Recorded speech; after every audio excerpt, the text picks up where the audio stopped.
আসসালামু আলাইকুম ৰহমতুল্লাহি ওয়া বাৰাকাতুহু। প্ৰশ্ন, তলৰ সংখ্যা কেইটা অংকৰে লিখা। ইয়াতে আখৰেৰে বানান কৰি সংখ্যাবিলাক দিয়া আছে, আমাক অংকৰে বা সংখ্যা দি লিখিব লাগে। ইয়াতে প্ৰথম এই নম্বৰটো কিমান দি আছে আমি চাম, 5,66,007। এইটো আমাক আখৰেৰে বানান কৰি দিয়া আছে, আমাক অংকৰে বা সংখ্যা দি লিখিব লাগে। ইয়াত আমাক চাব লাগে লাখ পৰ্যায়ত কিমান দি আছে, 5 লাখ দি আছে। ইয়াতে আমাক কি কৰিব লাগে, লাখ পৰ্যায়ত 5 বহুৱাই দিব লাগে। লাখ পৰ্যায়ত 5 বহুৱাই দিয়া হৈছে। ইয়াত যদি লাখ পৰ্যায়ত কিবা বেলেগ অংক থাকিলহেঁতেন আমি কি কৰিলেহেঁতেন, লাখৰ পৰ্যায়ত বেলেগ অংক বহুৱাই দিলেহেঁতেন। 1 থাকিলে 1, 2 থাকিলে 2, 3 থাকিলে 3, 4 থাকিলে 4, 5 থাকিলে 5 বহুৱাই দিয়া হৈছে। 6 থাকিলে 6, 7 থাকিলে 7, 8 থাকিলে 8, 9 থাকিলে 9, 10 থাকিলে 10, 11 থাকিলে 11। এনেদৰে আমাক লাখৰ যেটো পৰ্যায়ত যিমান দিয়া থাকিব লাখ, ইমান লাখ পৰ্যায়ত বহুৱাই দিব লাগে। তাৰ পিছত আমাক হাজাৰ যেটো পৰ্যায় আছে সেই চাব লাগে। হাজাৰ পৰ্যায়ত কিমান দি আছে, 66,000। এটা আমাক কি কৰিব লাগে, হাজাৰৰ পৰ্যায়ত 66 বহুৱাই দিব লাগে। যদি বেলেগ অংক থাকিলেহেঁতেন আমি কি কৰিলেহেঁতেন, হাজাৰৰ যেটো পৰ্যায় আছে তাত বেলেগ অংক বহুৱাই দিলেহেঁতেন। যদি 1 থাকিলেহেঁতেন ইয়াতে 0,1 বহুৱাই দিলেহেঁতেন। 2 থাকিলে 0,2, 3 থাকিলে 0,3, 4 থাকিলে 0,4, এনেদৰে 10 থাকিলে 10, 15 থাকিলে 15, 20 থাকিলে 20।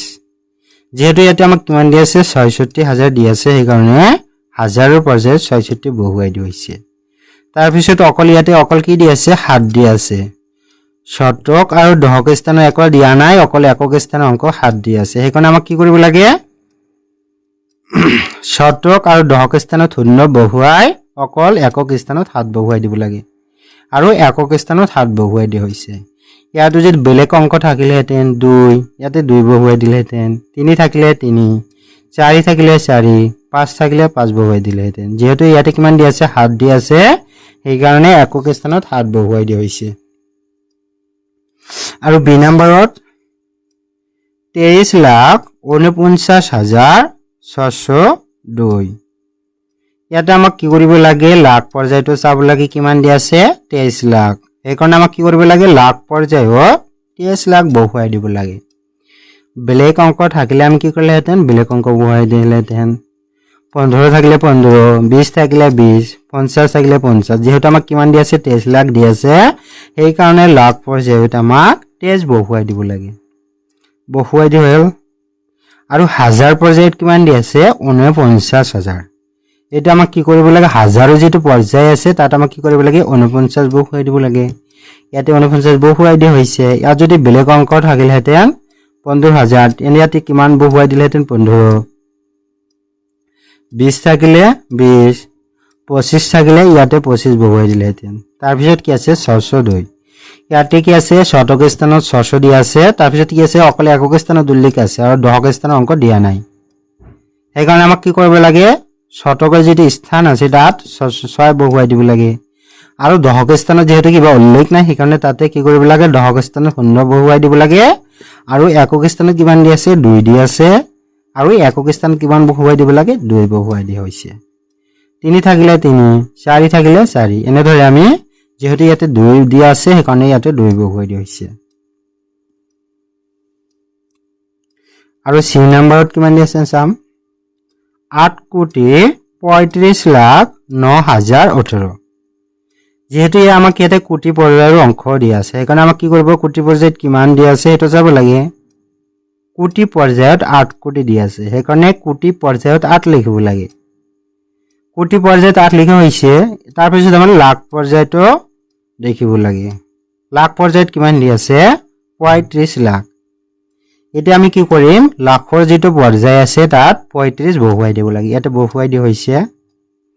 যদি 15 থাকিলেহেঁতেন 15 বহুৱাই দিলেহেঁতেন। 20 থাকিলে 20, 30 থাকিলে 30 বহুৱাই দিলেহেঁতেন। যেহেতু আমাক কিমান দি আছে, 35 লাখ, সেইকাৰণে লাখৰ যেটো পৰ্যায় আছে তাত 35 বহুৱাই দিয়া হৈছে। তাৰপিছত আমাক কি চাব লাগে, হাজাৰৰ পৰ্যায়। হাজাৰৰ পৰ্যায়ত কিমান দি আছে, 9,000। যেহেতু কি আছে 9,000, এইটো কি হয়, এটা অংক বিশিষ্ট সংখ্যা। সেইকাৰণে আমাক কি কৰিব লাগিব, হাজাৰৰ যেটো পৰ্যায় আছে তাত আমাক 9000 বহুৱাই দিওঁতে আমাক শূন্য এটা বহুৱাই দিব লাগিব যেহেতু ইয়াতে কিমান দি আছে হাজাৰৰ কি আছে দুটা স্থান থাকে পৰ্যায়ত যেহেতু এটা অংক বিশিষ্ট 9000 দিয়া আছে সেইকাৰণে শূন্য বহুৱাই তাৰ পিছত 9 দিব লাগে যদি 1 থাকিলে তেন 0 1 2 থাকিলে 0 2 এটা যদি 10 থাকিলে তেন আমাক কি আছে এফালে আৰু শূন্য দিব নালাগে অকল 10 বহুৱাই দিলে হলেতেন যেহেতু 9 দিয়া আছে সেইকাৰণে 9 বহুৱাই দিয়া হৈছে তাৰপিছত ইয়াতে কিমান দি আছে 18 ইয়াতে শতক স্থানত একো উল্লেখ নাই অকল দহক আৰু একক স্থানত অংক উল্লেখ 18 দিয়া আছে সেইকাৰণে আমাক শতক স্থানত কিমান দিব লাগে শূন্য বহুৱাই দিব লাগে আৰু তাৰ পিছত কি আছে 18 দি আছে এই 18 বহুৱাই দিয়া হৈছে ডি নম্বৰটো 33 কোটি 1,06,003 এতিয়া কোটি পৰ্যায়ত কিমান দি আছে 33 দি আছে সেইকাৰণে কোটি পৰ্যায়ত কিমান বহুৱাই দিয়া হৈছে 33 বহুৱাই দিয়া হৈছে আৰু লাখ পৰ্যায়ত কিমান দিয়া হৈছে 1 লাখ যেহেতু ইয়াতে 1 লাখ দি আছে এটা অংক বিশিষ্ট সংখ্যা সেইকাৰণে আমাক কি কৰিব লাগে শূন্য বহুৱাই 1 দিব লাগে 2 থাকিলে 0 2 3 থাকিলে 0 3 4 থাকিলে 0 4 এনে ধৰে বহুৱাই দিব লাগে যদি 10 থাকিলে হেতেন আমি ইয়াতে 10 বহুৱাই দিলে হেতেন 15 থাকিলে 15 20 থাকিলে 20 এনে ধৰে বহুৱাই দিব লাগে যেহেতু 1 লাখ দি আছে সেইকাৰণে 01 বহুৱাই দিয়া হৈছে তাৰ পিছত হাজাৰৰ পৰ্যায়টো যাব লাগে কিমান দি আছে 6000 ইয়াতো কিমান 6000 কি হয় এটা অংক বিশিষ্ট সংখ্যা হয় সেইকাৰণে আমাক কি কৰিব লাগিব 6 টো বহুৱাই দিওতে কি কৰিব লাগিব 06 বহুৱাই দিব লাগে 1 থাকিলে 01 2 থাকিলে 02 3 থাকিলে 03 যেহেতু আমাক কিমান দি আছে 6000 সেইকাৰণে ইয়াতে কিমান দিব লাগে 06 বহুৱাই দিয়া হৈছে তাৰ পিছত ইয়াতে কিমান দি আছে 3 শতক আৰু দহক স্থানৰ একো উল্লেখ নাই অকল কি দি আছে একক স্থানত 3 দি আছে সেইকাৰণে আমাক কি কৰিব লাগিব শতক আৰু দহক স্থানত শূন্য বহুৱাই দিব লাগে বহুৱাই দিয়াৰ পিছত অকল একক স্থানত 3 বহুৱাই দিব লাগে যেহেতু কি হ'ব 3 দি আছে 3 বহুৱাই দিয়া হৈছে